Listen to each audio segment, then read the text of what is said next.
You should be live. All right. Welcome to the Midwest Game Nerds podcast. I'm your host, John, and with me today is Brian.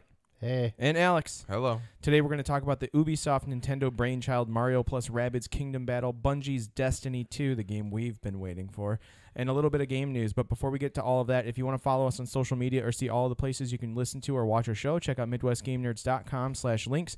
As always, we would really appreciate any feedback, so send that to MidwestGameNerds@gmail.com, and don't forget to follow us on Twitch, as well as rate and review us on your favorite podcatcher. I don't really think anybody's played much else this time around, so why don't we get to that game news right quick? Sure. No. Unless you have something. I just want to say I finally got my first chicken dinner in PUBG. And promptly did. stopped And playing I recorded the game. it. No, I still played and I still had fun until Destiny came out, and that's all I've played. Right. That's all. Right on. All right. Well. So long, PUBG. We hardly knew you. Yep. So let's talk some news. What do we have news-wise, Alex? All right. First up, it's you, John.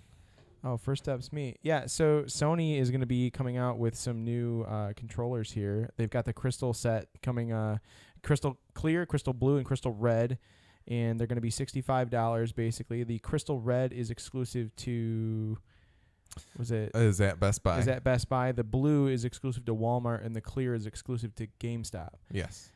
This is cool for anybody who had the old school, DualShocks that were crystal clear, because it's something that, I mean, Alex, you said you still have yours from PlayStation 1 or PlayStation 2. Yeah, I've got a PS1 DualShock that's this crystal blue. It's the exact same crystal blue. Heisenberg edition. Yes, and before Heisenberg, not Heisenberg. Anyway, yeah, these are really awesome. I'm excited to buy the blue one because it's so cool. I mean, I just remember thinking back in the day. I think the first one that I remember ever coming out was the Game Boy Pocket. Yeah, they had the like crystal a clear purple edition. Yep. Yeah, and then Pocket also color actually. Well, the color had them too, but I think the Pocket was like the first one that I remember seeing. I don't know if the original Game Boy did They one came or in not. different colors. They didn't come crystal clear though. It was like you could get the Pocket. It originally came in a silver color. Yeah. And then they released solid colors after that. And then when Game Boy Pocket Color came out, they started releasing the translucent ones. Okay. Pocket Color was it was initially released as a solid purple and a crystal clear purple. Yeah. Yeah. And I just remember we both asked for them for Christmas that year, and you got the solid one, and I got the crystal clear one. Yeah. Yeah, and I always liked those. They're cool. It's just cool because you can see inside, neat. and like it's a nice touch, and not that they're built any differently in terms of construction or anything. It's just a cool aesthetic, you know? Well, and even the cool the thing that I liked about the PlayStation controllers was that you can see the motors actuating inside. So like the idea that you can see them spinning around inside the handles. The dual shockiness of it all. Yeah, it was always cool. So I'm excited to grab one. What do we know? Did they have a date in here? November, I think, for Japan and Europe, maybe. Scroll down. There you go. PlayStation fans in Europe will get the crystal clear range in October. Controllers are also coming to Japan in November, alongside Midnight Blue and Steel Black color schemes. We're getting ours. It doesn't say exactly. Later this month. So September, end of September, I would assume. That's awesome. Oh yeah. I could always use another one because I know I'm going to blow through the three that I have. Well, I have three DualShocks right now. Two of them are the original DualShock 4s. They both have an awful amount of float to them when you're playing. Thanks, Destiny 1. And the new one, from day one, I've had issues with the new one. And I just never took it back because I didn't care enough. Yeah. And it's I've had issues with it disconnecting the party chat, like just turning off, that sort of thing, like through my headset. Or I know it's awful, and like just a certain amount of float here and there, or just not being responsive enough with the joysticks, like little issues that add up to being a kind of a bigger problem. I was never one to have like 4 PlayStation 3 controllers or 4 Xbox 360 controllers, but Sony really hit the home run when they were like, hey, you know what? We're going to give these things a 5-hour battery life. Yeah. And then I'm like, all right, I'm in for 4. Because now I own 4. 3 of them are always with the PlayStation. One of them is either at the PC or with the PlayStation Vita. Right. So PlayStation TV. So I'll probably pick up another one. I don't know. I might trade in my one of my white one, because I have 2 black ones. I have my original black one from my launch PS4. I've got my PS4 Pro launch one that has the light bar at the top like these new ones do. Yeah. I have the 20th anniversary PlayStation one that's gray with the colored PlayStation logo on it. Huh. And then I have a white one, so I'll probably trade the white one in. But Yeah, I'm not 100% sure, but I think Scuff Gaming will refurbish and make you better controllers. Like you can send them a broken one, and they'll like redo it to have like the backside toggles and stuff, like the yeah. Pro Paddles and controllers. things. Yeah, That's cool. so For a ridiculous amount of money, I believe. yeah, but it's cheaper than if you were to actually just buy one outright from them because you're giving them a controller to do it with. But Yeah. they'll refurbish it for you too, like fix the float and update the joysticks and everything. The only one that I had trouble with, I bought the white one that I have. I bought a blue one with it, and I sold that one with my PS4 when I sold it after getting the Pro because it had float to it. Sorry, guy. But Hope yeah, you're so not I listening. got rid of that one. That's the only one that I really had any Yeah. major problems with. But I have heard many people with rubber coming off. Yeah, or the float. first controller I had, the rubber started wearing away real quick. Yeah, right yeah. on. But yeah, That's cool. Brian, you wanted to talk about Blizzard. briefly, yes. They're opening their own arena in Los Angeles for esports events. Obviously, Overwatch, League, and Hearthstone Championship stuff. But beyond that, nobody really knows. Probably other events as well that Yeah. are not Blizzard related. I would assume they'd be doing a Destiny something at some Yeah, point. I mean anything in the Activision realm probably. So maybe even COD or Call of Duty, whatever, if you want to call it that. Yeah, I'm curious to see if they'll actually like be having other championships, not just Yeah. like the greater Activision family, but like if they're like, hey, because this is like the first arena that is Dedicated to esports only. yeah. So Mhm. Like other national sports teams have been picking up esports little by little, and I think the guys on the Replay podcast mentioned that their big rugby leagues, I believe, were starting to have corresponding esports teams for each of their rugby teams. interesting. Yeah. So I know, I mean, at least one of the like owners of professional sports in the U.S. owns an esports team Yeah. as well. Yeah, yeah. So that's cool, and it's cool. Like it's insane to me that Blizzard is like, yes, we will make money off of doing this thing. Yeah. Now that's crazy. Yeah. I never would have I imagined. think it'll that. work. Yeah, for totally. They usually all know those what they're people doing. buying booster packs on Hearthstone really paid Yeah, off. they're you paying know? for this arena. Right. Yeah. Do you get a brick in the arena if Yeah. you buy enough Hearthstone packs? Yeah, It's got your name on it. that'd be awesome. Yeah. They said they're already selling tickets for the event, for the first event, and the arena is opening on October 7th. So I Oh, wow. don't know that it's like an actual full-fledged, like we built this arena, if they're repurposing one or something like that. Dude, we should buy the Silver Dome and do this. Well, not the silver. the Silvertone's like Silverdome's in no, pretty yeah. bad How about damage, the but the palace, palace though? is now going to be completely empty. Like they're Yeah. closing it down, so that would it be should be the Detroit Esports Stadium. totally. That would be Well, awesome. somebody else is gonna steal this idea. That's yeah, fine. that's okay. I I mean, we don't- talk about it we- on here, so somebody we're not with going to do money anything and- about it. We don't have any money to do this kind of thing. So. Somebody please do this and If just someone help, wants to like back let us be us. involved. Yeah. Yeah. We'll Let me. I know some people connected to the sports world. we'll Maybe let I'll do you- some talking We'll let and see you what we name can- it, Yeah, sure. naming rights. Yep. and that's it. The quick Huge dudes arena. The Huge Dudes Arena. Yeah. Age Shack's location arena. Yes. Yeah, that's cool. Very cool. Yeah. What do you got, We'll Alex? see what else. So Rockstar dropped a bomb this week, and we're like, hey, we're bringing a game to new consoles, and it's not Red Dead. Wah, wah, wah. It's L.A. Noire. But this will tie you over.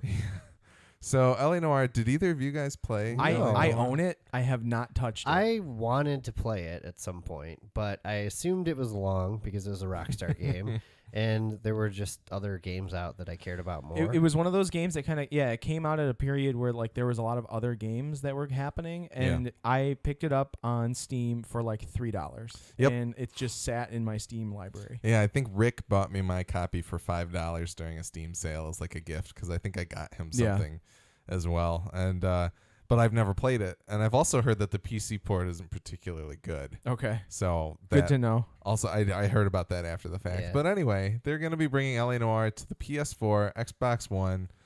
They're going to have HTC Vive compatibility with a few case files or something like that, from what I hear. And That the would be Switch. really. And it's also coming. That would to be the really Switch. interesting to have the VR aspect. Like I assume it would be similar to Arkham VR.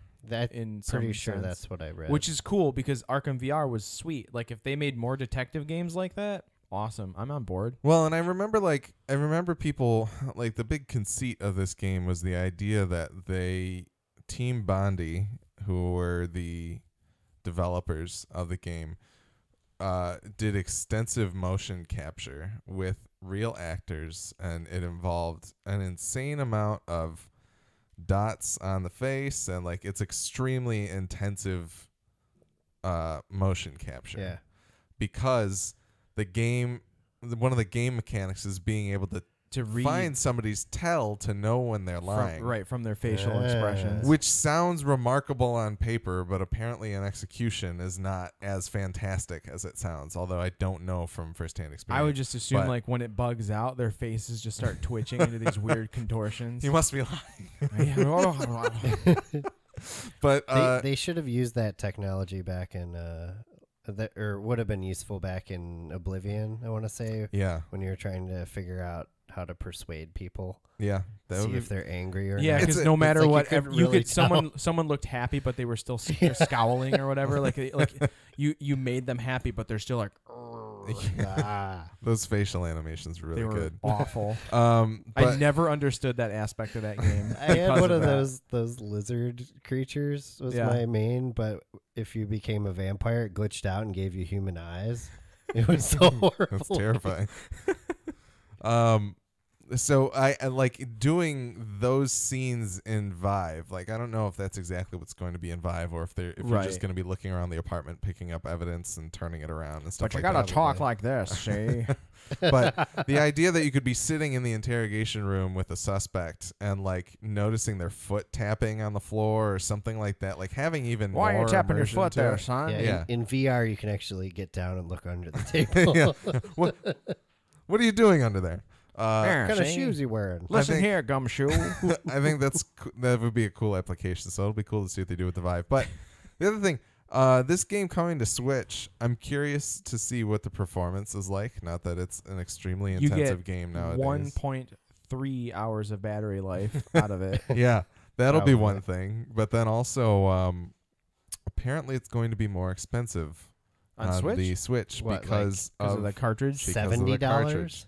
Yeah, let me take Probably a look 2 here. cartridges. So is the digital version, which I'm assuming you'll be able to buy it through the Nintendo store, is that going to be cheaper? Or no? I don't think so. I don't think it works that way because That's there have stupid. been other. Well, maybe I don't know. We'd have to do some investigation. But yeah, so the price. Well, it's under 60 still. Yeah, so. it's going to be $50 on Switch or $40 on PS4 and Xbox One. So Rockstar, give me a break. You've made I- so much money off of Grand Theft Auto 5. You just come on. There's a lot of games I would prefer to get on Switch, and this is definitely not one of them, honestly. Yeah, so it says here in this Polygon article titled "LA Noire on Switch is pricier than on other consoles." It says for Rhyme, which is an indie game called by Greybox that came out earlier this year, it's coming to Switch, and the physical release is $39.99 as opposed to $29.99 like on PC, PS4, and Xbox One. My guess is with the physical Switch release highlighted in that thing, maybe the download version will be cheaper, but Yeah. we'll have to follow up. We won't know until we know. Yeah. Yep. So anyway, You should note that it does also say that with the physical copy, you do get a download of the soundtrack with Rhyme. yeah. So that's a cool that's way pretty for them common. to offset that. They did the same thing cost. with like Puyo Puyo Tetris too. I think it was $29 in the eShop, and then it was like $40 in store, but you got a keychain with it or whatever. Yes, yeah. So they're trying to offset that cost or like influence you to somehow want to buy the physical copy over the digital one still, but Well, the good news is if you have something like Gamers Club Unlocked, Yeah. That game is $50. If LA Noire is $50 on Switch, you get $10 off. Then it Right. brings it down to the other price. So you get it for that price anyways, and you get a Exactly. downloadable soundtrack. yeah. And you can Well, resell it. we don't know Or for whatever. LA Yeah, I Noire, know. I yeah. just, for instance. Yeah, and you can sell it back, which is why I did that with Puyo Puyo. I was like, I will get the physical edition because I can get rid of it if I want to. So anyway, I like the idea of me playing LA Noire. I don't know if it's going to happen or not, but it would be cool. I don't know. I mean, it might be one of those games. I mean, you take a lot of, long distance flights. It might be one of those games that like you would like on your Switch while you're on an airplane. Yeah, Like, who yeah. knows? So Like, it might be one of those things where because it's on the Switch, I might have more When does time it to come play. out? It comes out November 14th, so it will not be out in time for me to go to Japan. no, but that's your my next point, yeah. your next flight to It Japan won't be your or last wherever. flight to Japan, I'm sure. Oh, you should also announce what you're doing while you're in Japan. So it's I will be going to Japan for work in the latter half of this month. I fly out on Saturday, and it just so happens that my free weekend that I have there is the Tokyo Game Show, which is something that I've been paying attention to since I was like 5 years old. yeah. So I'm hoping to be able to attend. I'm looking into getting a hotel and the bullet train tickets. It's only $10 a day to attend the public days. So, and I've heard that nice. attendance has been kind of low the past couple of years. So I'm wondering, I might be able to just walk in there and check things out. But we'll see who I can see and who I can talk to. What if and you all get to kinds of meet stuff. Hideo Kojima?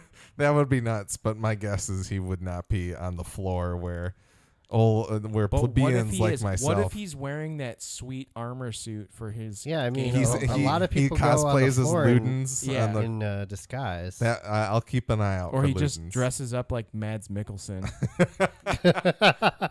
That would be pretty fantastic. Wouldn't you want to meet Mads Mikkelsen too? Absolutely. That would be sweet, actually.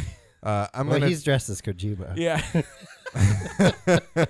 So we'll see what I get to do while I'm there. I'll try and post a lot of pictures and stuff at the very least. But They're probably nowhere near the same size. Do you want my little video camera? I'll probably take my GoPro and Yeah. I'll have my iPhone. So we'll see. You should get Google Glass or whatever that is. Was that the glasses that didn't Yeah, it's work out? they don't make those Yeah, anymore. it doesn't. It'd be cool though. Plus, they were like $1,500 or whatever. But Zach says it's so disappointing they don't just re-release Red Dead Redemption. I agree. They should play it on the backwards compatibility. Yeah, you can play it on backwards compatibility on Xbox One. You can play it on Yeah. PlayStation Now, on PS4. Oh, okay. But It's it not would be the same. nice for them to finally bring out a PC port. Or we could just play Red Dead 2 whenever it comes out. Yeah, in 2027 when If it's there's finally anything here. we've learned, guys, don't rush these things. They're usually worth the wait. Just don't do it. It's just one of those things where it's like, well, they ported GTA 5 from those systems to the Let's new be ones, honest, they were so probably already working on that to begin with. that's true, but you never And know. it was their way of being like, all right, guys, like we're gonna have to pay for Red Dead, so let's release it on 2 sets of systems because everybody who's gonna buy it on 360 and PS3 are gonna buy it for Xbox One and PS4. Yeah, so, I rebought it. yeah, But I sold my 360 copy for quite a bit. So I didn't really take much of a loss. yeah, That's good, but yeah. Anyway, that's news. yeah. I think. That's it. It was a pretty slow news week, all things considered. Yeah. 2 weeks rather. Yeah. Oh, well, because everybody's been posting 30 Destiny articles every day. Yeah. is kind of how Well, it's been going. and I I want don't know to what you're talking about. I want to also mention when I'm not Alex, saying I'm saying like Well, Polygon yeah. is like here's 30 articles about Destiny. 'Cause and we're Everything Alex- you need to know with a bunch of misinformation. yes. yeah, when Alex is out of town, it's going to be you're gone for what, 3 weeks? I'm gonna be gone for 2 weeks. 2 weeks. So one of those weeks will be an episode week for the podcast, and instead of doing the podcast, we're gonna just live stream the Destiny 2 raid. yeah, if you guys We're are gonna cool with try. that, if you can get the 6 people together, and I think we don't can. make promises yet. Yeah. but that's most Knock- likely knock what's on going to wood. there will happen. probably be some Destiny streaming at that point in time. I mean, I've been Hopefully it trying will to be the stream raid. little by little, like as I've been playing, like for little whiles, and I had a couple people watching me yesterday when I was just solo played Titan Story. Yeah. But today I recorded We had for like nothing. 3.5 hours and nobody We had some stepped in. interesting conversations about pizza and Yeah. some other unrelated stuff. Yeah. It's on our Brian Twitch. found an ability in the game where you can Ray Parker Jr. around the arena. Yeah, that's great. I'm gonna try and cut that clip out if I can find it. Yeah, But that would be anyway, a good one. We can talk more about Because you that. basically die. No, I died, and then he Yeah. Ray Parker Jr.'d over to me. Right. Anyway. Oh, screw you guys. Let's talk about Mario plus Rabbids. Yep. All right, I'll see you guys in like 20 minutes. No, because you can join in this conversation by helping. What's the word I'm looking for? You can be the Guide. audience stand-in. You Yeah. can ask questions. questions You can about ask from an XCOM fan point of view. All right. So that being said, Yeah. Mario plus Rabbids is basically a standard turn-based tactical RPG. Nico, there's your descriptor. Yes. It is the perfect combination of XCOM, Final Fantasy Tactics, and also Mario and Luigi for the Game Boy Advance. Those 3 games put together give you this game, and it's awesome. Mm-hmm. I love this game, and I'm pissed that it came out the same time Destiny did because I want to play this game too, but I have other people depending on me for Destiny. Nobody's depending on me for this. You know, this will be my toilet game probably. I'm gonna play a lot of it on the Which is on the kind of a plane bummer. for sure. Yeah, but- I think where am I? I've been through I just got Mario Rabbids Mario. Okay, yeah. So So I you're have like him. in the middle of World 2, I Yeah. think. I just finished World 2, I think. Okay, and there's 4 worlds. Does that sound right? 5. I think there's 5. Okay. Pat is asking what the minimum power rating needed for the Mario plus Rabbids raid is. It's this, Pat. You need to have like 7 7 Rabbids out of 10 in order to do it. But yeah, this game is great. The art style is awesome. The graphics are great. The music is awesome. The humor is all over it. Like, I thought the Rabbids would be super annoying. I thought this game was going to be terrible. I think everyone thought this game was going to be terrible. This is a game that when everybody heard about it on paper, it was back when like people were throwing Switch rumors around left and right. And somebody was like, there's going to be a Mario plus Rabbids game. And then everybody was like, nobody's asked for that. Yeah. We don't need that at all. And we basically watched that one French dude like cry his eyes out. Yeah, the game Ubisoft designer, gameplay he was overwhelmed with emotion when Miyamoto was on stage talking up his game. I'm blown away by how good this game is. Like, I did not think it was going to be this enjoyable, and that's coming from someone who literally said no thanks from the get-go. Yeah. I think this is the biggest surprise of the year, overtaking how good Resident Evil 7 turned out. You're Yeah, saying this is going to beat out Zelda for Game of the Year on Switch? That wasn't a surprise. Like, everybody knew that was coming. Like, if we do a most surprising game that you liked, it's Gotcha. going to be I think Mario and Rabbids would be number 1 in that category. Because I know we're probably going to do top 5s again. This will be in I my don't know. top 5. We might I have to think. do That might top be 10. very Might have to do top difficult. 10s. I think we're going to have to do top 10s. We'll see. We've had a really good year for games. And this Mario There was like a Rabbids- top 5 in the first like couple months. Yeah. Yeah, we've had a really good year, and this game is no exception to that. It is awesome. Everything about it is great. Yep. There's maybe like one little gripe that I have, and it's just because there's no, when you're playing the battles, when you're battling, there's no like confirm action. So like if you accidentally do something, like if you meant to like map out your moves, because you can create combos. That's one of the best parts about this is your characters all can do like a slide move to damage an enemy and then slide back to another one of your characters to then bounce off of them to go further ahead in the map, and then you can attack.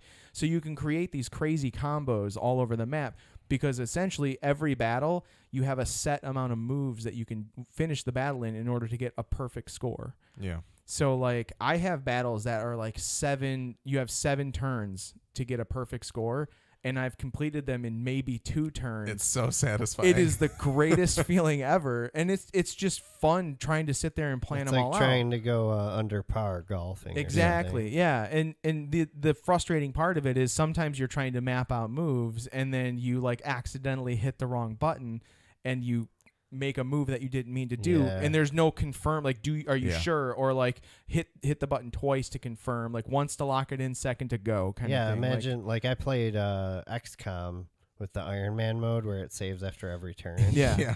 And that really Yeah, sucks when you make the wrong move. It's basically You that. can't take it back. It's always or Iron Man reload. mode. But Yeah. like in Final Fantasy Tactics, for instance, like you could hit the B button or whatever to back off. Like if you already had Yeah. moved your character, you could hit B to start them back to where they Wow. were Yeah. and like restart that whole process. That would be cool. Or like a rewind I feature guess or something. Mario plus Rabbids is a way more serious game. It is somehow. More I don't know. hardcore.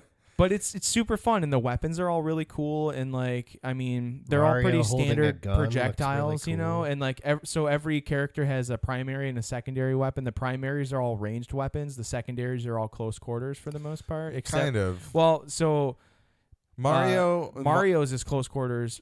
Rabbid Mario's is close quarters. Yeah, they both but- have hammers. Yeah, Peach, Rabbid, and Luigi have like it's like a robotic cart, like a little Roomba thing that can Yeah. go off, and actually like the main little thing you play as is a Roomba, really. But Yeah.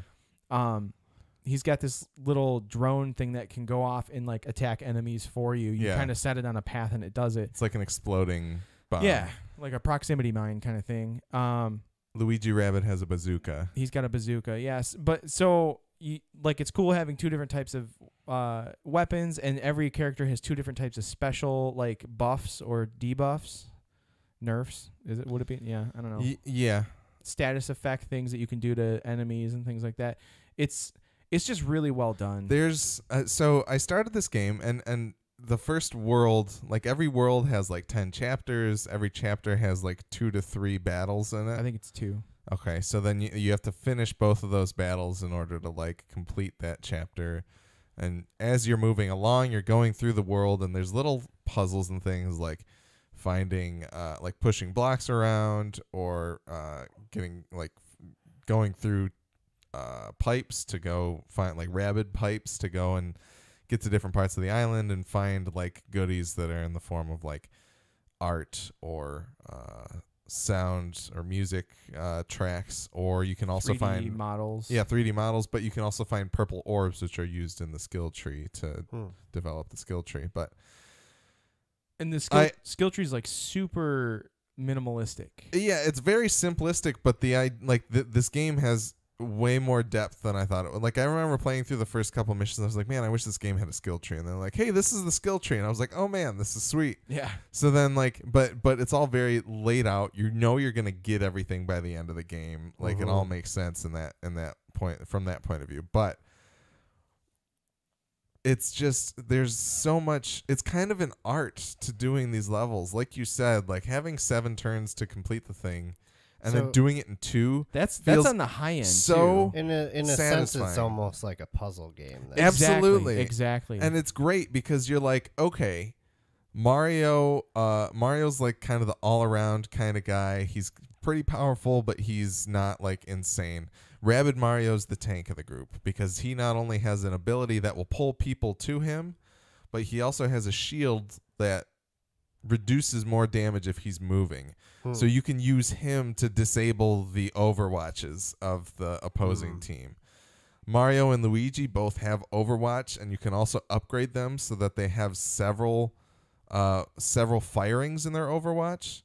So what I say when I mean Overwatch is you can put them into this status. I'm explaining to the greater people, but you put them into the Overwatch status, which means if they see any enemies moving, then they will shoot at them in a certain range. So once you get them up to like 4 different, like Mario's got 2 Overwatches and Luigi has 2 Overwatches, and then you have like a huge tank enemy that's coming at you, you can lure them into moving towards you, and then that means that you get 4 shots on them to then kill them in like one go.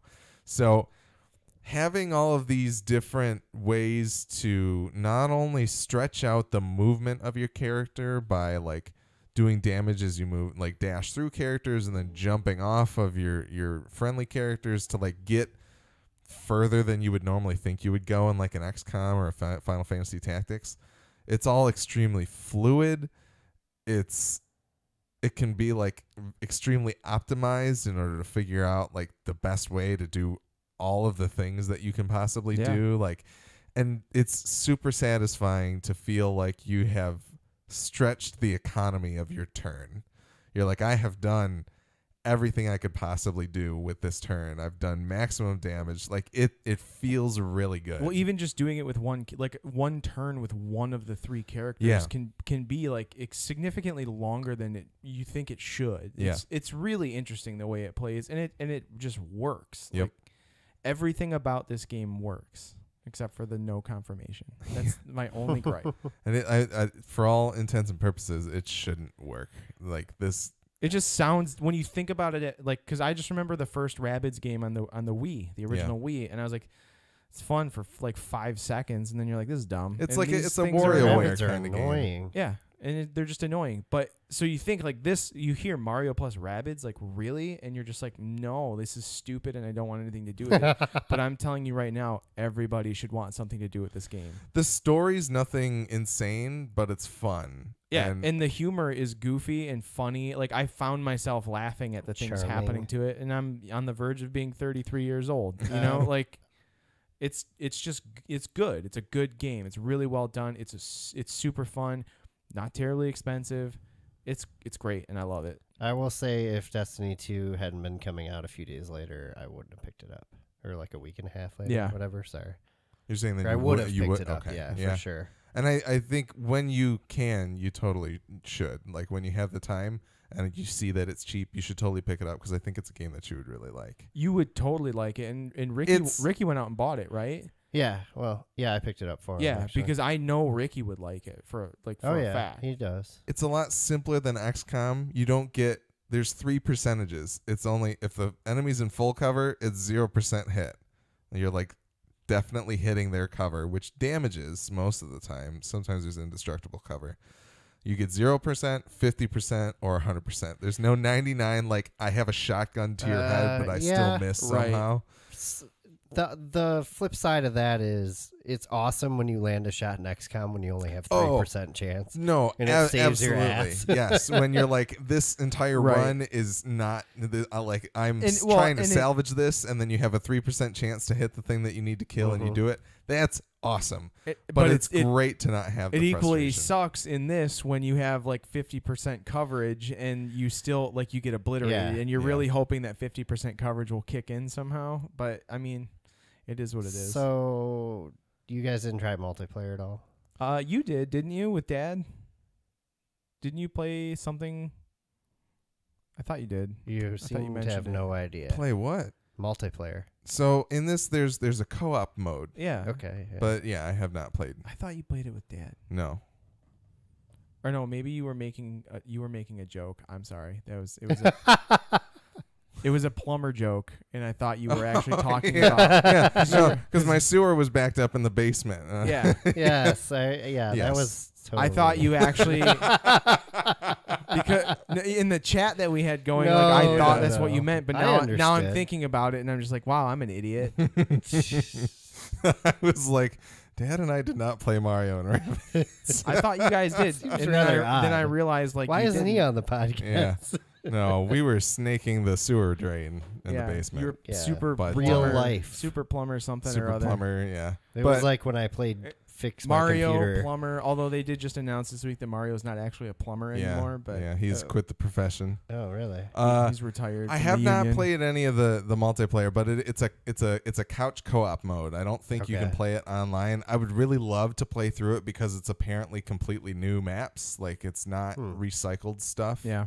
So we should probably sit down and do a stream of it someday, which we're never going to do. It was funny because I had just started playing the story game, and Megan came home and was like, "Can I play Mario?" Like she just thought it was straight Mario, and I'm like, "I don't think there's a multiplayer." But then I found the multiplayer, and I was like, "There's a multiplayer. You can play." And she's like, "Oh, really cool." And then she was like, "I'm gonna go eat dinner instead." And I'm like, "Yeah, okay, like whatever." Yeah, I meant to try it out with Nicole because I wanted to see like if they do any kind of here's like this is how this is supposed to work with 2 players, but apparently they just split your team. You get 2 teams of 2 instead of 1 team of 3, I think is how it goes. So yeah, it'll be interesting to try out. There's also a season pass for the game. It's $20. You're supposed to get like weapons and new maps and stuff like that. So I'll probably check it out.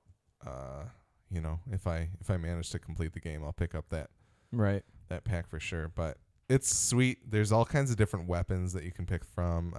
We don't have to talk about it too much more, but it's a really, really awesome game. And I think anybody with a Switch should absolutely buy it. Definitely. Pat's asking, can you play as Mario and Rabbids? You have a team of 3. There are 8 total characters. You start with 3 of them unlocked, and you unlock more of them as you go. But you get, there's Mario, Luigi, Peach, and Toad. No, Mario, Luigi, Peach, and Yoshi. And then there's Rabbid Mario, Rabbid Peach, Rabbid Luigi, Rabbid Yoshi. So, and they all kind of have different quirks and things. One of the humorous parts that I really enjoy was playing Donkey Kong, like doing the Donkey Kong battle. Yeah. The Rabbid Kong. Yep. And I had Rabbid Peach at the time, and as Rabbid Kong's falling from the tower after you beat him, this isn't a spoiler by any means for story purposes. She pulls out her cell phone and starts taking selfies of him falling behind her because she's constantly taking selfies, and it's hilarious. Yeah. Like, super stupid, but really funny. Yeah, Pat's asking, it is not Mario versus the Rabbids necessarily, but I mean, all of the opponents are Rabbids of some kind. Yeah. But your team is also comprised of some Rabbids. Essentially, like, base quick story run. Like, the Rabbids found some device to travel through time that's made it made out of a dryer. That was supposedly from a different game, but from a different Rabbids game. Right. But so, they visit a dimension right, where somebody has invented a helmet that allows you to fuse 2 things together. And one of the Rabbids grabs it right. and then ends up in the Mario world because of things. But yeah, it's cool. It's fun. It's great. Highly recommended. Zach asks if the princess is in another castle. She is. Yeah. She's in her castle. Yeah. Yeah. She's not. She's actually there. Bowser isn't in the game so far, at least. As far as I not know, yet. so. We have Bowser Jr. Yeah, Bowser Jr. is flying around in his little cup thing. With the rabbit that has fused itself with the goggles that can fuse that other thing objects. Is stupidly adorable. Yeah. Like, there's one moment of peril where it's like worried about Mario and Bowser Jr. coming at it, and I was like, this thing is so adorable that I'm like worried about what's going to happen. Right, I know. Now. Why is it hanging out with Bowser Jr.? It should be with Mario. Yes. But anyway, it's great. We should probably talk about Destiny because we're going to talk about it for 7 That's why hours. we have 2 people watching us. Yes. They want to hear us talk about Destiny. Yes, so they Destiny 2. Alex, I think you should start. Destiny 2. It's a first-person shooter where you shoot people with guns. First-person loot shooter. You've heard us talk about Destiny in the past on all previous 68 episodes plus bonuses. This game is really good. It feels like that was a long sigh. It feels like what Destiny 1 should have been. And it doesn't feel like much more than that to me. That's a fair assessment. It's a very like minutely evolutionary version of the game. There's nothing revolutionary here. There's a lot of great quality of life improvements. They have certainly reduced the time to fun in a lot of different ways. Like, you can open up the director from where you are on a planet. There's several points to fast travel to on any one planet. And that's all fantastic. But just now, today, I'm hitting the point where you are on the loot grind, and it's going to be just as bad as it was in the first game. I don't think so. It is. It is. I'm moving up 2 or 3 power points. Not even. No, excuse me. I'm not sure what happened for you guys because I never hit that point until I got in the 260s. It is when we started playing with you because we didn't play together at all until today. Well, I think it would probably help you guys to keep doing those other quests like post mission. Yeah, and I'm gonna do that. Or post story. That's the thing, is that I feel like we haven't had enough time. I haven't had enough time to fully articulate. Like, I'm just now getting to the point where it's like I finish the story, I'm gonna start grinding so that I can eventually be able to do the raid. Like, I still need time to figure some of these things out, but as of right now, like, I will praise this game for the story. There's actually story this time, and it's things good story. happen in front of you There's characters that you get to know and interact with in the game world. You get quests from actual people who are talking to you about them. I think they did a great job finally integrating the story and actually bringing that forth.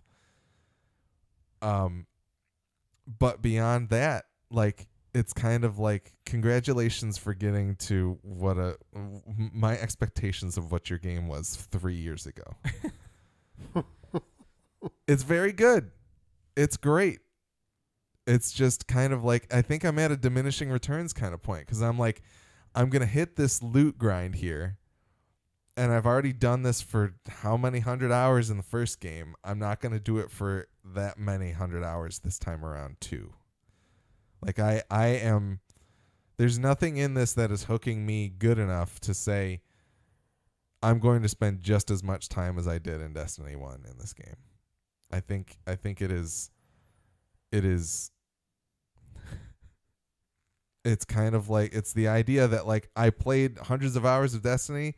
Now here's more Destiny, and I'm going to get through the story content and the new experiences and enjoy that, and that's it. I'm not going to sit here and play these strikes 500,000 times. But it's good. It's a good game. Yeah. No, All right, we're done. as somebody, I mean, you didn't get hooked. I don't feel like you were ever hooked into it like Brian and I were. So for a brief period of time, I was when I was single and didn't have to worry about somebody else wanting to spend time with me at all.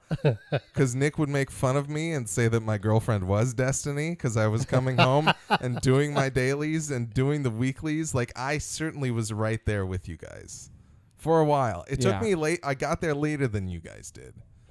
And clearly, I wasn't hooked enough to play The Taken King when it came out immediately. But well, you were still kind of like salty about them Galahorn nerfing the good weapons. Yeah, which, by the way, I haven't found weapons that I love yet. I haven't found any I love. I found weapons that I like. So, but I haven't found my hung jury yet. That's what I'm waiting for. Yeah. But I feel like. Well, I'm happy that you're enjoying it. Like, I'm having a good time. I think if you have not played any Destiny and you're at least intrigued by it, this is a great place to start. Yes. You can totally start here and skip the first one, to be Absolutely. honest. The story has little to nothing to do with the original Destiny, I swear. And they even kind of go through all of that at the beginning. Well, I wouldn't really know from like a first-time player's perspective. I only know from like being a returning player, because we get a whole different carryover sequence in the intro. I mean, but you also get more out of it, I would say, playing the original Destiny, because you understand any of the lore references and stuff that there are. But you could easily play it without playing the original. They have like, and probably to a detriment. Like, I think it's sad that there's not a grimoire to go to for this game, but there is lore associated with items and things like that. It's sad that there's no point for the grimoire, really, because of how much story is actually integrated into the game. And in terms but some of people want even more. Like, but like it's those there. people So, out like, there that when play you're- Skyrim and they read every single book but in so the game. when you're Hi Gojo. for instance, like when you are in your character menu and you hover over the subclasses or whatever, you there's can lore hold down text. L2 and like read a nice huge paragraph. They should have that for of more lore text. No, I items agree. But that's and only I feel like every time you find something in the world and you examine it, it should track it somehow. Because I keep examining the same shit over and over again on accident. Because I don't remember which ones I've looked at. I don't which even ones I bother haven't. examining things because I don't care. well, like and that. if there's anything I've learned from listening to like the Destiny Ghost Stories podcast, it's that a lot of the bits of lore really come from like the flavor text of the weapons and armor, and we're not, nobody like us, we're not paying attention to that just playing through it. But these I'm guys not going to who sit there and collect every piece of armor No, I to know. be able to piece together But a luckily- 5-sentence story. You know, luckily But we have people who are willing to do that and compile it in a manner that makes it like edible, and that's cool. Which I like, appreciate. And again, it should be part of the game, and we should experience it within the game. But that's neither here nor there. The reality is there is story now. It's good story. It's intriguing enough. It has a lot of tie-ins to the previous game for everybody who's returning. But it's nothing that would prevent a new player from enjoying. Right. It's not detrimental, which for is a great. new player to Which play is D1. great. So I think I will commend them for that as well. Yeah. I will say, like, I enjoyed the story, but I feel like it could have benefited from a few twists here and there, because it's very just straightforward, like sci-fi summer movie blockbuster type stuff. Yeah, but I think some of those twists that you're looking for are going to come in the exploration aspect of the rest of the game. Sure, hopefully, yeah. I mean, I feel like I've barely scratched the surface as far as that goes, because every single adventure has some sort of narrative to it, and I've done very few of them compared to what's out there in the world. Yeah. The adventures are, to put those in context for people that are not actually playing Destiny, they're like basically kind of short one-off missions. Like, yeah, they're not a short narrative. They're not main story missions, Yeah. but they are like a quest essentially that you can go and do on the planet. And I think a lot of that is great and it works well. But I also, like, I kind of don't feel as though there is that great of a way for me to like dig in with this game and figure out like the lore. So I don't know if the Grimoire still accessible on like Bungie.net and stuff like that For D1, yeah. But then you'd have to go back and play through D1 to unlock the cards and stuff. Well, Well, there are websites dedicated to it, though. Supposedly, I think it's the collector's edition that came with like the backpack and the steelbook and everything, had a massive Cabal lore book that it came with, and somebody scanned all the pages and put it online as a PDF. So, like, and that's the thing, like, you have these amazing story writers who like came in and wrote like incredible lore for this game, and it's almost too much to put in the whole game. Like, it would be overwhelming for anybody who just wants to play a game. Like, you can come in and play this game casually if you want to, but if you want to get sucked in, you can. And it's the kind of game where, like, when you get sucked into it, there's outlets beyond the game that will help you stay engrossed in it as you move forward. So Zach says he's pretty sure they removed the D1 Grimoire, even though I'm pretty sure. Yeah, you can go to Ishtar Collective for sure. Yeah. They definitely have everything. And I mean, everything that's been on the web is archived on the web somewhere. Yeah, and Ishtar's got, like, they have the whole lore set up in, like, a palatable, like, chronological setting. And there's also destinytimeline.com or .org or something like that that's part of Ishtar Collective, too. But so we're kind of queuing away from the game. Yeah, anyway, let's go back to the game itself. The music is incredible. It's one of the best scores, which after loving the score from D1 and hearing that they got rid of the main composer after D1, I was a little leery of where they would go with this, but seeing how Taken King had amazing music, and so did Rise of Iron, to be honest with you. Rise of Iron had some really awesome music too. Destiny 2 has amazing music everywhere. Every planet has a unique, like, twist of music going on. Yeah. When you're I don't want. There's no spoilers. I don't want to. In different sections of maps, they have. Yeah, in different sections of map, there's all kinds of different music. It's all themed differently. I do kind of. What's the Sepix mission called in Rise of Iron? Sepix Perfected. Yeah, Sepix Perfected. If they had more of the death metal from that in the game, that's the only, like, I would like to see that addition moving forward, because I feel like that music style really fits with the game itself. Mm-hmm. But so does all the super intense industrial style techno that they have on, like, Nessus and shit like that. There were really, really cool moments of the game. Being somebody who played Destiny 1, I recognized motifs that they had brought over from the older music. So but the problem is I wasn't 100% sure of, like, where I had heard the older music before. So I'm excited to, like, watch a video of somebody comparing these or something like that. But the music is fantastic. The sound, of course. Bungie's well known for their good sound effects. Yeah. Environmental sounds and positional audio and all that fun stuff. The guns still feel great.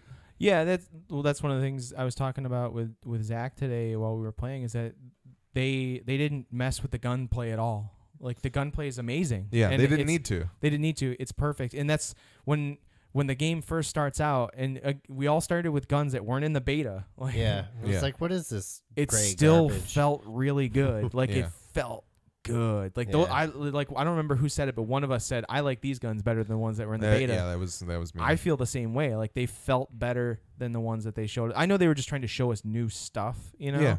which is understandable. It was a beta, it would be but- interesting to hear their thoughts on why they chose what they chose to put in the beta. But Right. And then somebody, like, I've had a lot of people asking me over the past few days, like, what do you think about it? Like, how do you feel about Destiny? Like, even Megan was like kind of like wanted to pick my brain about how this one's better than D1, and it makes you feel important. Yeah. This game did Yeah. a fantastic job of making you feel like the decisions you made and the fighting you're doing and Even though you don't talk, the creatures you're still a killing person. make you Or feel a like zombie. you're a big deal and that what the decision, like everything you're doing matters. That idea of like they take away your light and you're trying to get it back and you're fighting for it, like that struggle, like you feel it, like, and that's just good storytelling. And like, I mean, the voice acting is so good. even Gary Gall, as Bane as he wants to be, it's great voice acting. Yeah. Gary Gall's little companion on his ship, I like that guy a Counselor. lot. He's really good. He's fantastic. I still think he needs more of a speech impediment for his cleft lip, but he I liked all of the new characters that were in the game Yeah. and the voice acting for them, except for the dude that was on IO that I can never remember his name. I just thought he was cheesy as hell. he just sounds like a mad yeah. scientist type. Yeah, I- exactly. It can be He annoying. could be better. yeah, I didn't like him very much either. But But yeah, But whatever. I I mean, I guess that's what the part is. So that's what they wanted. yeah, it did a good job, I guess. But it's not my favorite. I don't know how like into the meta we're gonna get with this because we're not those I mean, types of players. I guess we should. Well, we talked about the music and the sound. We should probably talk about how much of a visual spectacle it is. Real it's quick. beautiful. Like very just, pretty. it's not just that it's graphically a great game. I mean, it's a AAA title with millions of dollars behind it. It should look And good. yeah, and like See, but- Destiny 1 looked good. But this game, like just the way they design the levels and just the artwork of it, it's just amazing. I don't Like, remember. some of the set pieces look so awesome. I don't remember feeling impressed with Destiny 1 at all. No, but there Not are- in this way. there was- Destiny 1 felt Originally, like when you first start the game in Destiny 1 and you're getting resurrected from like the ghost, or the ghost resurrects you from like that car trunk or wherever the hell you Yeah. are out. You look around at first and it's like, whoa, this is like a huge or like the first scope. time you 'Cause- set foot on the moon. I just Yeah, remember the setting foot on the moon and being like, "Wow, I'm on the moon! Like Yeah. this is cool." I mean, I did get.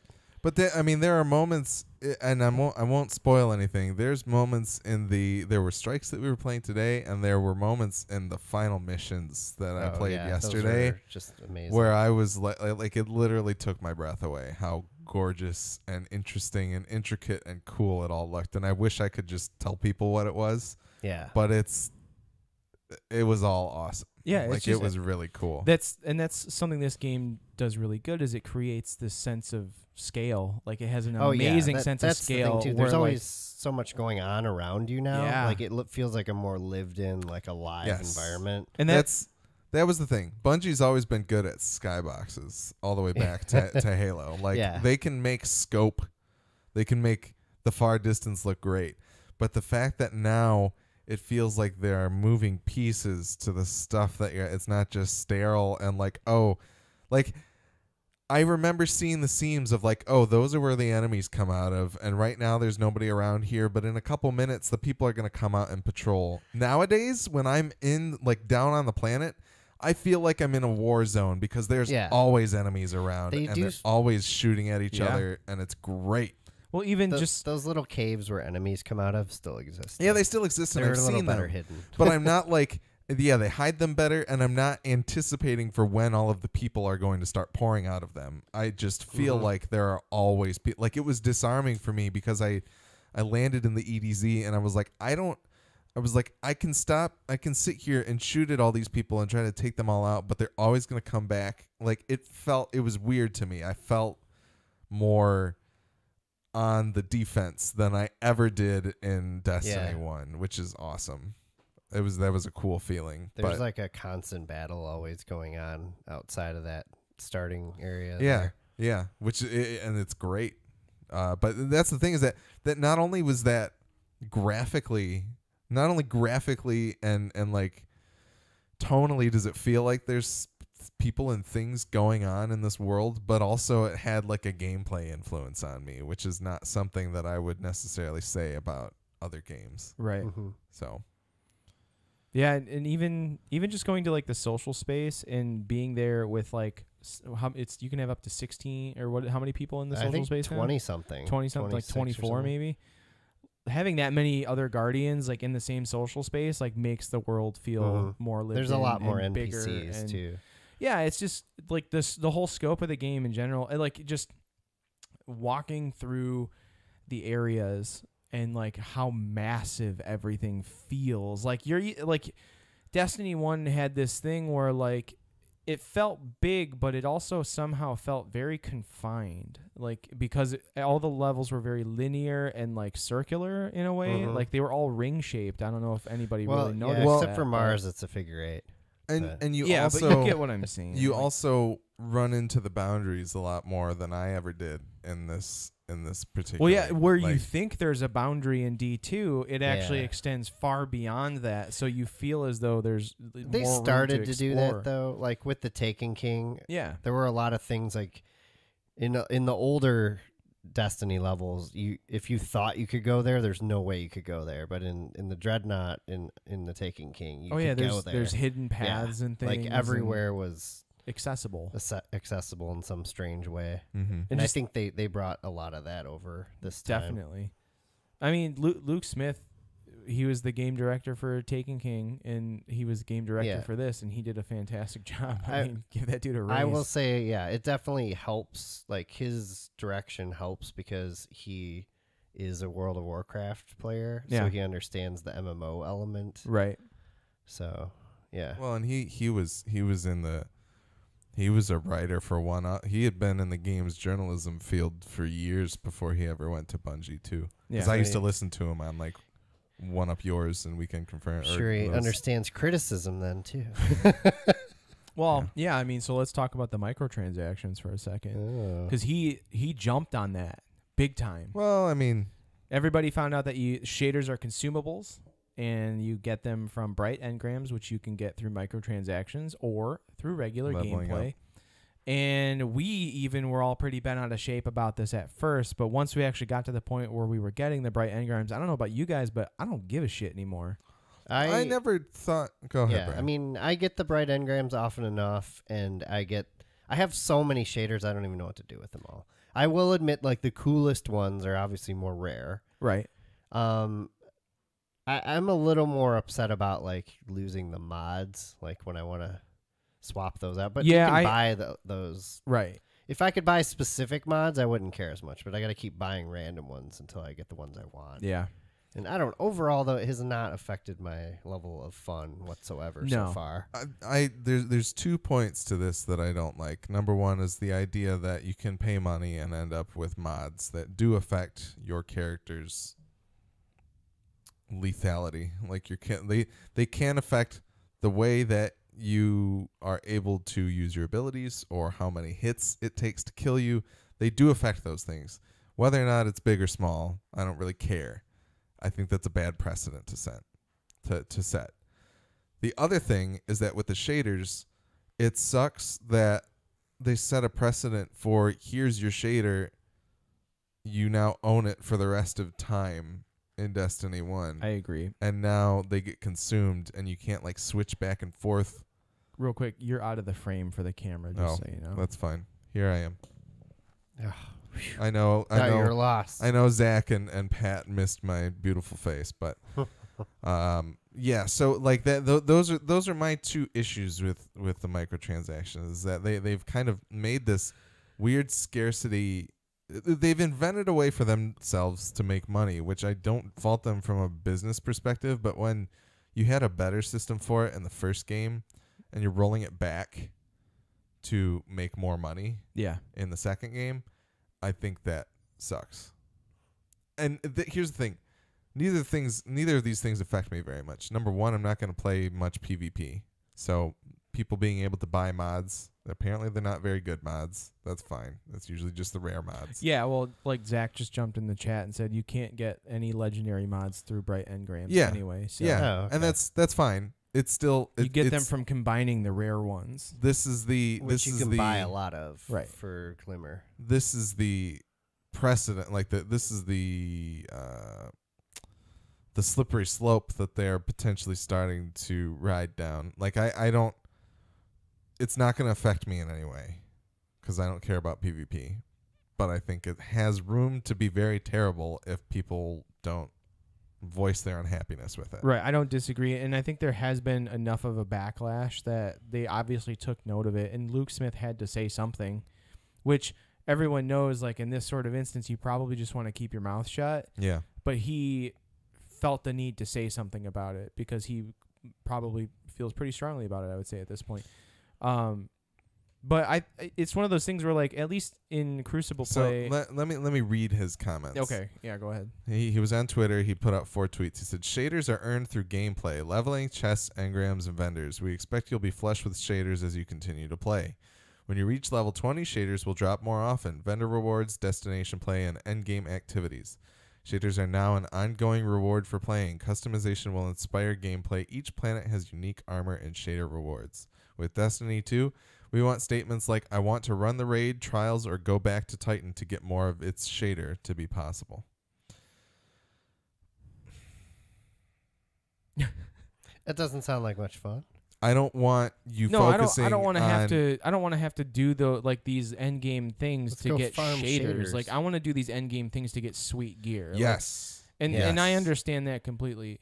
But I guess they think part of having sweet gear is having sweet looking gear. It's not like doing these end game activities aren't going to get you sweet gear. You're just getting shaders on top of them. See, but that's the thing. Like, obviously, this is total inside baseball, and I don't know how it works. But if the idea is that I am getting shaders in lieu of other things I actually care about, that They're not. sucks. They're in addition to. Yeah, that's how, what it appears. How to do we me. know that? Well, I mean, look at the bright engrams even as an example. Like you don't always you don't always get a shader from a bright engram, right? Sure. I think you always do. And then the other engrams work that way too. You get a shader and you get these other items. Yeah, so I got a legendary engram today from I think Zavala for the strike stuff that we were doing, and when I turned it in, I got some Vanguard shaders, but I also got 2 weapons. Yeah. So it's because before when you do something like say in D1 for example, you would do something like that for Zavala. You get one item, and that's it's it. Usually and the same one you got 4 weeks in a row. Right. So at least this time around, like I'm getting 2 items because they're giving me either a kinetic and an energy weapon, or a power weapon and an energy weapon. They're giving me some combination of 2 weapons or armor for that matter, and a shader. That's awesome. I just remember doing Crota's End, and one time I managed to get the ship and a shader and an emblem. I don't want that stuff taking up space on the loot table when I really want guns. That's not how it armor. works in this case. I hope not. I don't think we've seen any confirmation of that. It's just another resource is how it's treated, more or less. And that's cool, but I mean, I don't like the idea of having to reapply that stuff every time I want to switch my gear around or whatever. So I've been really stingy about using them up, but then the downside is I have a ton of them now. yeah. Yeah, but I imagine like once you get full armor sets anyways, like of corresponding pieces, like a whole raid gear set, or not even raid gear, but just like a Vanguard set of armor, it probably looks so cool to begin with. You don't even want to put a shader on it at all. My guess is what I will probably end up doing here now that I'm putting the pieces together is I will probably just junk all of my shaders for Bright Dust and then use those to buy buy the ones you want. Nope, I'm going to buy the legendary gauntlets that she sells for Bright Dust and then chew those apart for legendary shards cuz that actually has gameplay implications. If you can scrap those for shards. You can. Oh. I would assume so. It's a piece of armor, Yeah, but I mean, in D1, you could not scrap the ones from Tess for stuff like that. Whatever. Yeah, I guess maybe that's the case because then if you could just buy them, but I don't know. I don't know. This is a We'll boring have to conversation. test that. This is a very boring conversation. But Yeah, overall, I mean, we're all happy with the game. You know, like you said, like I can't really get into the meta of it because we don't play the game like that. Like we're not picking apart like the rate of fire of certain. And I don't guns think this that's and that. fun to talk. Like if you really love that stuff, that's cool. And I think there are shows out there that do that. I think Corey's very good at like being able to bring us into that world for a conversation like that when it's something that really needs to be discussed. But I also don't think. Like I think it can get very esoteric very quickly. So I hope at least this conversation, I think we've hit the points of like, this is good if you haven't played Destiny before. It's good if you have played Destiny before. We have disappointments, but there's a lot of stuff that we really like. We do need to talk about Crucible. Yeah, I was going to jump in about Crucible real quick. Sadly, I haven't been able to play much. I wanted to play more, but you're not a Crucible player to begin with. Yeah, it's not my focus. I have a number of concerns with Crucible so far. I mean, when I played the beta, I adjusted pretty quickly and it was fine. But like, there were a lot of people playing then, and not too many people necessarily playing as fire teams already. Well, and they were trying it out. They weren't necessarily like people who loved Crucible. It was like, this is the thing to do in the beta. In the beta, it's like you weren't jumping from 2 hours of patrolling around as a group of 3 and then jumping into Crucible for a minute. Yeah. Because you couldn't do that in the beta.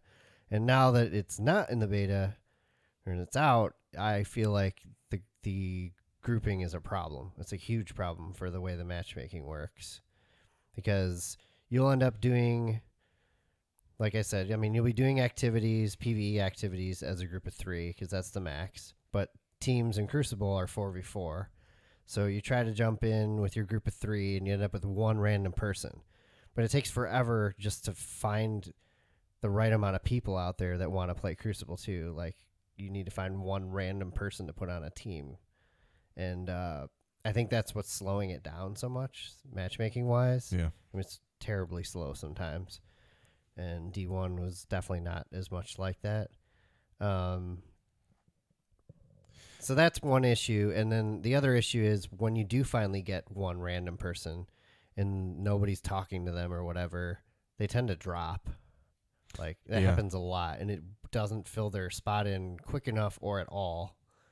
It's funny. And that puts you at a huge disadvantage. Like, when you're playing 6v5 or something, like, if somebody dropped back in old Destiny, that was fine. But when you're playing 4 versus 3, that's like 25% of your team's gone. That makes a huge difference because of the way they changed the gameplay around to encourage people to stick together as a team, because there's like a lot. I mean, everybody's like time to kill is a lot longer now. Yeah. So you're encouraged to play more as a team, to shoot the same targets, and it's just I just don't know how that's all going to work out. It's funny because I feel like the comments that you're making are very similar to what we were talking about with Splatoon as well, and like because you have it's 4v4, like that's such a small amount of people that it is a problem. I'm almost thinking that they should do what Splatoon did that we were actually complaining a bit about with Splatoon. Is I'm thinking maybe they're going to have to switch the quick play up to where it just puts people on whatever team. Yeah, that would be interesting. Like you cannot group up, and then you can't have party chat or something. I think one of the things that you guys should probably do is maybe, and this is something that I have come more aware of doing since Friday the 13th, is switching into like prioritizing game chat when you are going to hop into Crucible. Because that way, at least if the person does hop in, hopefully they have a mic. But if not, you can at least try to talk to them. Yeah, I mean, maybe that's what they're trying to do too. Is they seem to be trying to foster the community aspect more. So, I mean, I guess that's worth a try. Be like, hey, dude. I mean, we don't want you to bail on us. I would be interested to try the game chat anyways, just to see how it differs in terms of quality from D1. Because D1's quality was not very good. It was not. It sounded a lot worse than the party chat, though. Yeah. Yeah. The other issue with the way the fire teams are set up is like, I mean, they could have fixed this problem easily. If they wanted to go 4v4 in Crucible, they should have just made every event 4 people. Yeah. 4-person fire teams. And I know they said back in Destiny 1, they're like, we figured out that 3 was the magic number for playing PvE shit, and that's why it's been like that. Like, if you had more or less, it wasn't as fun. Yeah. I don't know if I believe that personally because I've played a lot of 4-player co-op games and they're just fine. Yeah, Borderlands, like nobody complained about Borderlands, No. you know. So there's a way to like ramp up the difficulty or whatever in order to make it playable for 4 people. Yeah. But I mean, PUBG's fun until like I decided we should cross a giant field or something. But besides that, like 4-player squads is a lot of fun. yeah. Um, Yeah, that's a little different. Like PvE, I think is what I'm more concerned about. But Yeah. obviously PvP, they're willing to do the. I mean, 4v4, it's a big issue now too because it's like if you're playing with a group of 4 in Crucible for 2 hours and then all of a sudden you're like, all right, let's go run some strikes for a minute. Oh, Fuck sorry, you, Bobby. guy. Yeah. You're on your own. Yeah. That wasn't a problem when they had 6v6 because you could just, if you had 6 people rolling, You could just split into 2 three, fire yeah. teams. This just seems like a no-brainer kind of thing. Like I don't understand. Yeah, It's- I don't. It feel like yeah. I It's don't know. it's already causing major problems with the matchmaking. It's a weird change, and I will be very curious to see how the Crucible evolves. Yeah, Over it's time. already become a problem too. Like everyone now, you're basically stuck with one style. I feel like too, the way it is Yeah. right now. I mean, as you said, like Crucible play, it evolves. Like there's always Yeah. an evolving meta. But right now, it's like everybody wants to stay kind of far away, Yeah, kind of around a corner, waiting for the other team to make a move so they can like team shot everybody to death. And that's not fun to me. I don't like playing multiplayer games like that. I So- like to be able to be somewhat self-sufficient, regardless of whether it's a team game or not. Zach says Crucible meta is for sure going to be slower in general. The best offense is a good defense now. It's the polar opposite of Destiny 1 Crucible. 3 things attribute to that: time to kill, team size, and map sizes. So But I mean, I find it an issue too because the gameplay is a bit slower. Like your movement and everything just seems a Yeah. bit slower. To the point where if I get shot and I know like 2 people are following me and it spawned me like halfway across the map from the team, I am dead. Like I can't get away and get back to the team yeah, just because of where I spawn. It's like, okay, that's not really fair. And It should allow like drop-in spawning like Battlefield does, where you can drop in with your team. that would be interesting, but I don't think that will be. Or That's you- that's or a you can- programming you issue. can pick I'm a sure. member to spawn next to. or Splatoon's something. got it. That's true. Good point. And it solves that problem. It does. It does. I didn't even think about that. Yeah. They have things to learn from Splatoon if they're going to. Not too many games do 4v4. And the Yeah. only other games that do 4v4 that I can think of are really tactical games. Yeah. And like that's fine to play tactical, but the game structure, the combat in this game is not designed for that. Like you have fucking super abilities and shit. Like it doesn't. I don't Right. know.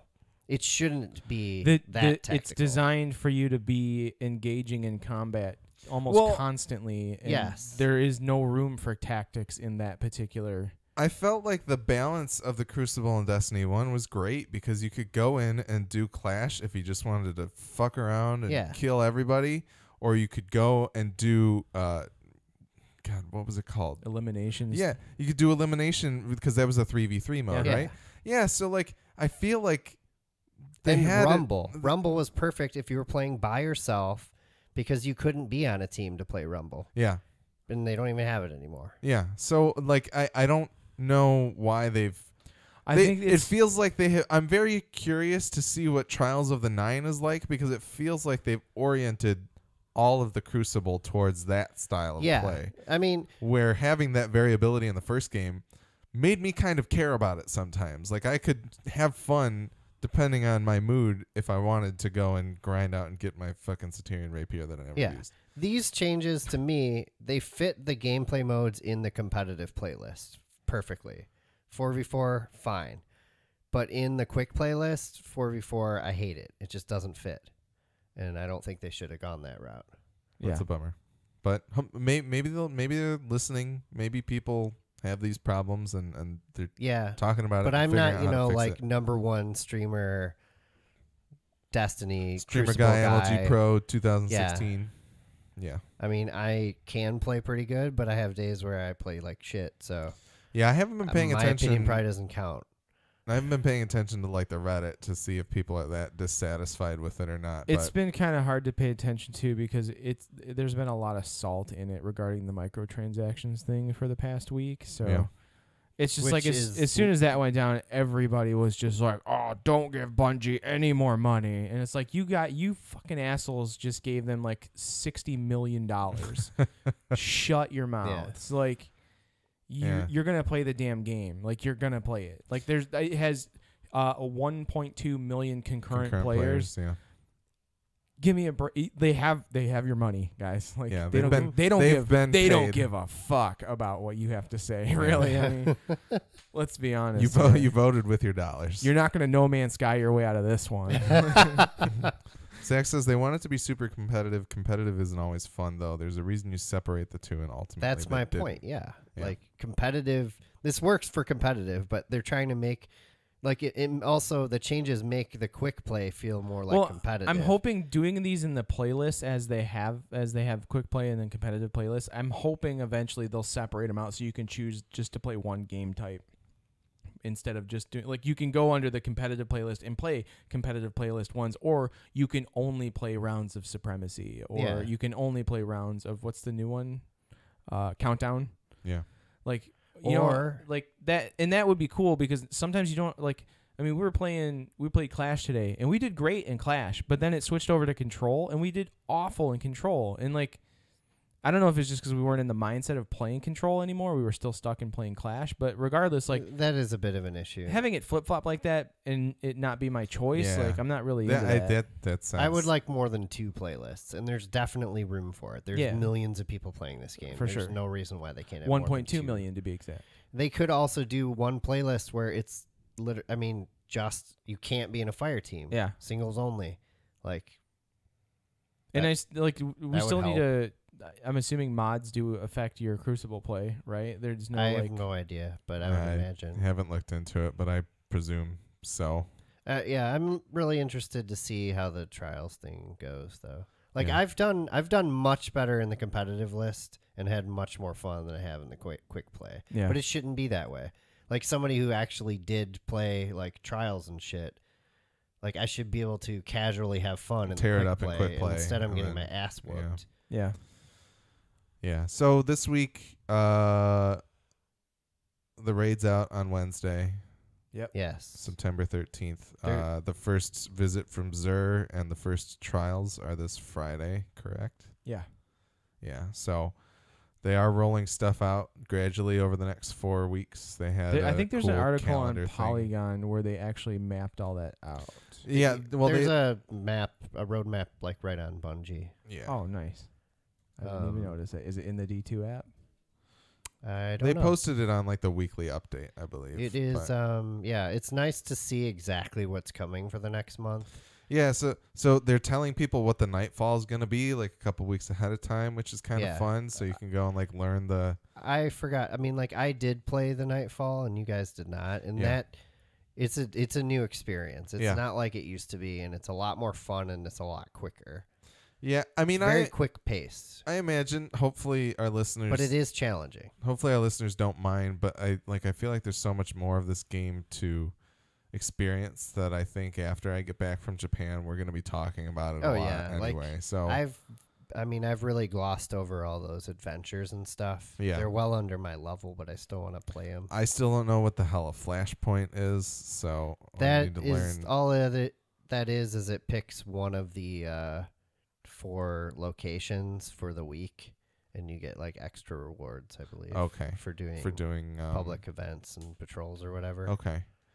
Maybe it has its own challenges. I don't know. They're doing a faction rally, which kind of it almost seems like a Splatfest kind of thing, maybe that they're gonna do, where like you actually compete between the 3 different factions. Yeah. In Crucible or something, like I don't know. We'll see, but that's coming at the end of the month. But yeah, those are not implemented in the game yet, but I'm interested in seeing them. The other thing that I wanted to say, the clan setup is pretty sweet. Oh, like the idea that like you can have a clan where you invite all your friends to it and you all contribute experience to level up your clan, and being in that clan can get you like little bonuses depending on the level, on top of the fact that whenever people complete activities during the week, it could allow you to get engrams regardless of whether or not you were able to do the raid or the Nightfall or things like that. that's really cool to me, and I think it's like it's still a little wonky. It's not loading in too great for me. I can't ever see who's I can't actually I can't get it to load in the game, but I think works that's fine for me. But I think part of that. Does it show you the roster with who's on? Okay, it doesn't. Yeah, I think part of that might deal with the fact that the guided game stuff hasn't begun yet. It's going to start. They're beta testing. They're rolling it out next week for Nightfall. So I think we're going to see more of that happen once guided games beta comes to fruition. So yeah, we'll see. But the implementation of it is wonky in some places, and like inviting people can be kind of weird or whatever. But once you're in the clan, the idea that like me being in a group with you guys means that I can go and reap the rewards of the stuff that you're doing feels fun to me. But also I like the fact that I'm contributing experience to the clan, even when I'm still helping you guys out, even if I'm not going to be. Well, and it was kind of nice, like having the clan put together ahead of time, and then everybody else hit level 20 before I did. Like I feel like I was super behind. You hit it before me. I didn't hit level 20 till really? 2 a.m. last night. Oh, okay. No, that's cool. But once I actually hit level 20. It was nice to like have those rewards waiting for me. There's a shitload of engrams. Like it was different rewards waiting for me. It felt really good to like just be like, oh shit, I just like it's like somebody just like loot bukkake all over my face, like loot cocky. Oh god. Not safe for work. Luke Smith, Lukaku. But it was just nice to have that because I sat there struggling to find gear that I felt was decent, and then all of a sudden it just like was an influx of just gear. Rains down from the sky. Yeah, so that's Zach buff. Yeah, that was the Zach buff for sure. The clan rewards are the Zach buff built into the game finally. Yep. Yes. Yep. Everybody can experience. Yeah, we're the like Zach halfway to level 2, even though we have like a clan of 7 or 8 people. If anyone's listening and you want to be a part of our Midwest Game Nerds clan, we are called Age Shacks Location. Age/Shacks/location. If you don't get it, then don't join. Message us or something with your username, and we will add you. We'll send you an invite to join the clan. Because, like, again, Brian and I play pretty regularly Destiny. Alex, you're on whenever you get a chance. There's a bunch of other people that play all the time. The other members of the clan are very avid, frequent they don't players. Sleep, I'm pretty sure. I don't think they know how to sleep. Actually, Zach was drinking coffee at like 5 p.m, probably because he hadn't slept in like 48 hours. He was up with me at 4 a.m. finishing the story. Yeah, so there are plenty of people to play with, and we want to engage with our listeners too. Yeah. And this is I mean I know I saw that Tommy was on. I don't know I think he's in another clan already, but I don't know. If anyone listening wants to play with us, we're happy to play with you, and we have other people who are really fun to play with and really good at this game that can teach you some things. So join up with us. Let's play along. It's definitely a community-based game. Yeah. And we want you to be a part of our community. So don't let my criticisms of the matchmaking and Crucible and all that make you think I'm not going to be playing the shit out of this game, because I still will. And I think like it we have multiple players who all have several characters that are all at different places in terms of level and whatnot. Yeah, so if you're starting fresh and you want some people to come in and not necessarily like, twink you through the game, but like actually just kind of progress with you, like we're willing to do that. I have 2 characters that are still at the very beginning of the game, and I'm willing to just start over if someone wants. It's fine. But don't request us to add you if you don't have Gallarhorn. Yeah, no. Yeah. Not allowed to play with us. Just kidding. And you must be outfitted in all Suros shaders. Yeah, that's going to be, the LFG is going to be like, Suros shaders only, please. You can only rep Suros shaders. Suros minimalist, please. We're dead orbit only. If you can't fit the dead orbit shaders, if you don't fit in our group, then we don't want you with us. If you're not dressed in all black, we don't want you. Yeah. And the other thing I did want to mention, and because Zach did mention it in the chat a while back, but coming into this game, playing Destiny 1, there's a moment where they show you these like watercolory tableaus of the big milestone events in Destiny 1. How did we not talk about this? From the beginning, from like the first game all the way through Rise of Iron, like times when you beat the raid or when you finish the story and things like that. And it also tells you like, here's the date you did it. This is your fire team you did it with. And that was awesome. Yeah, I loved my fire team of me and just Zach beating Crota. Yeah. I looked. No, I it was was like, for me, it was you and me. The majority of the milestones that I had were Brian and You and I. Brian. I think our friendship actually was created through Destiny. Like it was. I mean, we were friends before, but it really like solidified. Our friendship became legend. Yeah, that's you true. could say. the only raid that I had was the Crota one, and of course, like it was it was either 4 or 5 people. I think it was me, Zach, Joey, and Gojo. Was the first time that I had finished Crota's End. So going through and seeing those moments, like it didn't take much effort from them to put this together, but it was a nice awesome. touch, though. Like it's a very cool idea, and it totally delivers on the like it doesn't bother me at all that I'm not bringing all of my loot and stuff over. I thought we were gonna get some emblems or something though, and You did. They're in you're in your collection in the vault. Yeah. If you go into if the you go vault, to the vault and you go to the collections tab, it has all of the emblems for all of the things you achieved, the milestones. So like there's Really? like if you did the Destiny beta, I think there's like the first something or other. Like, oh, okay. There's one for each of those. There's a moment of triumphs one that has like the first moment of triumphs, Okay. like circles or Yeah. whatever. They're in the I collections. mean, in I the started on PlayStation later than launch. Yeah. But I think it's got most of that stuff. account wide though. I thought, or maybe it's platform. I don't know. think so. yeah, and I guess that's the other thing with the clans. We are all mostly on PS4. I don't know if like Pat or anybody's joining on I'm trying Xbox. because Jason's talking about picking it up on Xbox, and Nikki already has it on Xbox. I'm trying to convince both of them to join the clan. Okay. So that there are people playing on Xbox. That would be cool. I'm up in the air as to whether or not I'll end up buying it on Xbox. I'm not buying it on Xbox. I will probably buy it on PC though, because I have spoken with a couple of people this past weekend. Well, by past weekend I mean yesterday. That sounded interested in playing it, but they don't have consoles. They want to play on PC. I do want to play it on PC. Yeah, I'm sorry, I'm not going to do that. No, Unless we'll see though. if they are like, hey, guess what? Cross saves. I would pick it up. If they did cross saves, you would only see cross saves between Xbox and PC. You wouldn't see PlayStation. And No, PC. that's not true. You don't think so? I think you would. If they did cross saves, it would be across everything. Yeah, PlayStation has nothing against PC. They just don't want to be associated with Microsoft. Yeah, but the idea of them, like I think if they were going to do it, it would have to be for all three. I don't think they could exclude anybody, and certainly not Sony, because Sony gives them money for strikes and exclusivity. stuff. So the PlayStation exclusive strike is actually pretty cool though. yeah, that's the only one that we didn't run. I didn't run with you guys earlier today. So there's 6 strikes in the game for PlayStation. There's only one of them that I didn't enjoy very much so far, which was the one the none of one. us really enjoy that one that much. So there It's does pretty unanimous. seem to be a clear stinker, and it's sad because that means that only 4 of the strikes on Xbox are good. But And also, there's a severe lack of ammo.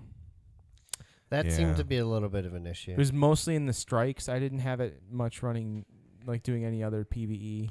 But in the strikes, I feel like I was running out of a lot of ammo. I mean, that's part of that maybe comes from the fact that there's I don't know how you it tend to have a balances ton of enemies like pouring in. Yeah. to the- Well, but and Brian mentioned, he's like, I think maybe it's to push you to use your energy weapons. weapon more. Yeah. And I realized I wasn't really using it much, but mostly because I didn't really feel like I had a good grasp of like, all right, I'm facing these types of enemies, so I should have these kinds of shields I on. mean, For the most part, that does follow, like that makes sense.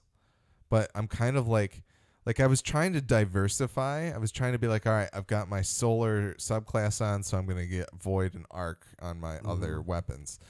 And that wasn't working out very well for me because usually there's one that's left out, but sometimes you don't know what it is. Like there were Hive that had void shields, and like they switch it up on you, which is cool, but it's hard to like, optimize your loadout when you're not exactly sure what's coming at you. So That maybe was interesting for the Nightfall because that like one of the modifiers, it's basically like a rotating burn.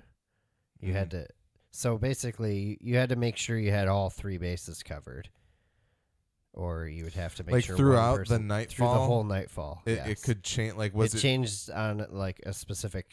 It was random what it would pick next in the cycle, but it was like a certain amount of time, and it would say, "Hey, Solar's active. Hey, Void's active." interesting? So yeah, That's it kinda was cool. interesting. That's a cool mechanic. And there's like a 10-minute countdown timer, but you get a certain amount of time for kills of certain enemies added to the clock. Yeah. And you have to beat it before the clock runs out, or you just have to start Did over. the Nightfalls don't have gear lock, do they? The higher level one does, supposedly. Okay, like the a heroic prestige version one or or whatever? whatever it's called. Yeah. Like the 300 light level. No, that's cool. But, yeah. Yeah, overall, I think we're all really happy with the game. We're going to keep playing it. We want to play it with you guys, so be sure to get a hold of us if you want to join. Yeah, And, shoot us a message. I will send you a link or something. We'll figure out. I know how I to do sound it. really like lackadaisical right now, Huh. but We're tired. yeah, it's late. I'm tired of talking about Destiny. I want to go play it, actually. Yeah. No, it was great. We're really excited. I don't know what we're doing. Well, next episode we're going to raid, so be sure to join us for Yeah. that if you want to watch I us run guess through you'll the have to raid. do without our lovely voices for almost a month. No, they'll have our voices Potentially. in the raid, Well, I mean in this format. and you get to meet some of the fire team too. We'll figure something out. Some of I our mean, squad. in the maybe clan. that just means that. Well, Maybe we can Skype you in from Japan. yeah, we'll figure. We'll figure Zach something said out. Brian needs to kill a servitor before he goes to bed. So I do I, do, Zach. So absolutely. when You we probably go have to kill home- 5 of them. no, I have 4 dead. I need 1 more. I think. That's ridiculous. Yeah, let's get going. Okay. Yeah. See you guys later. Anyways, Bye. all that being said, if you want to follow us on social media or see other places you can listen to or watch the show, check out MidwestGameNerds.com/links. Man, again, we shortened it. I Russian. still have trouble. You're with it. Russian. No, I know. I'm Russian. Yes. As always, we will appreciate your feedback at MidwestGameNerds@gmail.com. And don't forget to all follow us on the Twitch, as well as rate and review us on your favorite podcatcher. Alex, what is up next for network? I don't have a good Russian accent. I'm No, sad. just try it. Because your Australian one is on Yeah. the It line. wouldn't be a Game Nerds I'll episode just without be John Arnold Schwarzenegger. making a bad... So this week on Going to Texas, we're going to be talking about the finale of Preacher Season 2. So please check that out. It's going to be great. It's going to be a little bit late this week because I also have to go to Tennessee. But it's going to be a really good show, I think. And then this is devolving very quickly. Yes. Zach says, in Soviet Russia, social media follows you. Oh, that's Josh. Oh, that's Josh. Yeah. The Sorry, I looked down too fast. Josh, I can give you credit, dude. right now the folks at Horror Movie Yearbook just released episode 21. It's the class of 1974 where they're talking about the Texas Chainsaw Massacre, the Great Yes. Texas Horror Tournament. Texas. It's alive, and many other things. So please go check that out. And that's all I know for now. Yeah. So, if you listen to podcast, please listen again. Check back more times. Okay. Thank you very much. Bye-bye. That's my ending. We're going to just... That's it.